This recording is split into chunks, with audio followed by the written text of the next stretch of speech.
এটা তো জোর বেঞ্চ চলে গেছে দেশে আমরা এখন জোড়াবের বাসায় ইফতার মাহফিলে টাকা দিতে পারবো না টাকা ছাড়া কোনো ভিডিও হবে না ভাই জুলাত ভাই অনেক ব্যস্ত মানুষ আছে ইফতারের সময় বেটারা যে খাওয়া এরপরে টাকা দেওয়া লাগবে কে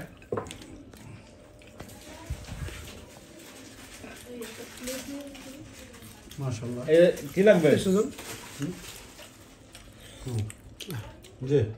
এই যে আমার এই যে আরে সুবহানাল্লাহ দেখছেন কিভাবে গোপালগঞ্জের পক্ষ থেকে হয়ে গেল ইফতার পার্টি সমন্বয় এই দেখেন মুরগির কাবাব খাওয়ান বড় পাত্র সবাইকে অনেক শুভেচ্ছা অনেক সুন্দর সুন্দর আইটেম ভালো লাগলো ঈদ মোবারক ঈদ মোবারক সবাইকে সবাই অনেক সুন্দর করে খাচ্ছে জুলহাস ভাই একটু আসেন